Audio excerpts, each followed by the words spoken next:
नमस्कार। छत्तीसगढ़ में तीसरी पार्टी आखिर क्यों सक्सेसफुल नहीं हो पाती? कभी सोचा है आपने? बहुजन समाज पार्टी का जन्म ही छत्तीसगढ़ में हुआ और यहाँ 10 दलित रिजर्व सीटें हैं, एससी सीटें। फिर भी काशीराम की यह पार्टी अभी तक 2 या 3 सीटों से ज्यादा कभी भी नहीं ला पाई है। 5-6% वोट शेयर से ऊपर भी कभी नहीं उठ पाई है, जबकि यहां पर वो पिछले करीब 40 साल से चुनाव लड़ रही हैं। छत्तीसगढ़ की राजनीति को समझने के लिए हमें सबसे पहले यह समझना होगा कि यहाँ की राजनीति में हमेशा नागपुर का साया रहा है। स्वतंत्रता संग्राम की वजह से और नागपुर वर्धा इलाके में गांधी जी के प्रभाव की वजह से कांग्रेस की जड़ें छत्तीसगढ़ में बहुत मजबूत रही हैं पिछले 101 साल से। लेकिन ज्यादातर कांग्रेसी नागपुर इलाके से ही यहाँ शिफ्ट हुए थे। शुक्ल परिवार के पुरोधा श्री रविशंकर शुक्ल भी नागपुर से यहाँ आए थे, वो एडवोकेट थे। इसका प्रमुख कारण था कि यह पहले अंग्रेजों के जमाने में सीपीएन बरार स्टेट होता था, जिसका कैपिटल नागपुर था, हाईकोर्ट भी वहीं था और बहुत सारे वकील स्वतंत्रता संग्राम में जुटे हुए थे। 1925 में वहीं आरएसएस का भी जन्म हुआ। नागपुर काफी समय तक देश में राजनीति का केंद्र बिंदु रहा है। कालांतर में नागपुर दलित क्रांतियों का भी केंद्र बन गया। तो इस तरह छत्तीसगढ़ आने वाली सभी पार्टियां, कांग्रेस, जनसंघ और बसपा, नागपुर से ही इधर आई हैं। इसके बाद जब एनसीपी का प्रवेश हुआ तो वह भी महाराष्ट्र की ही पार्टी थी और उसे शुक्ल परिवार यहां लेकर आया, विद्याचरण जी यहां लेकर आए थे। शुरुआत में धमतरी जिला मराठियों का और जनसंघ का केंद्र था।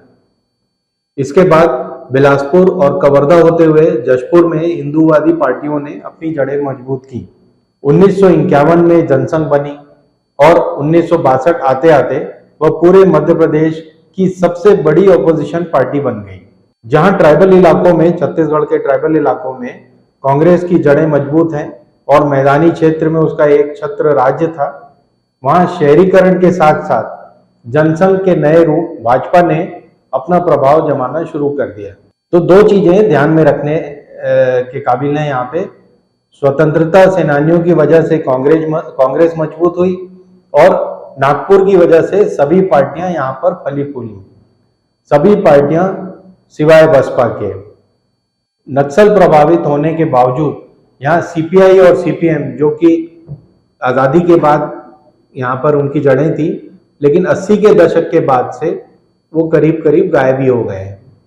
आश्चर्य की बात यह है कि पिछले 70 सालों में 15 से 18% वोट हमेशा निर्दलीय और अन्य दलों को मिलता रहा है, लेकिन इस वोट को कोई भी नेता या पार्टी एक साथ संगठित नहीं कर पाई है।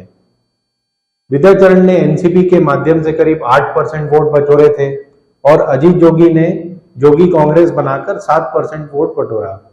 लेकिन जैसा कि उन दोनों की इच्छा थी कि कांग्रेस के जनाधार से बाहर निकलकर और भी वोट प्राप्त करें, वो कभी पूरी नहीं हो पाई।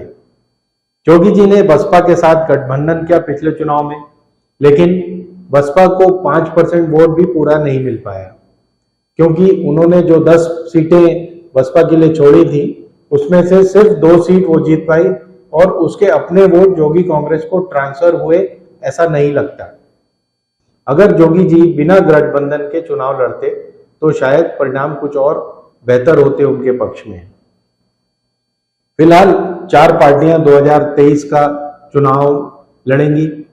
जोगी कांग्रेस के अलावा इस बार आप पार्टी और अरविंद नेताम की सर्व आदिवासी समाज पार्टी भी जोर आजमाएगी। बसपा तो है ही है। इसमें से जोगी कांग्रेस और सर्व आदिवासी समाज पार्टी जो है वो कांग्रेस का ही नुकसान करेंगी, वहीं से उपजी हुई है। आपको अभी भी एक सर्वमान्य नेता की तलाश है।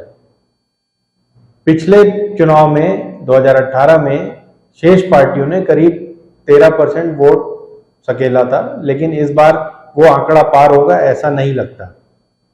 मेरा अपना अनुमान है कि बसपा को 1 और जकांश को करीब 2-3 सीटें मिलने की संभावना है।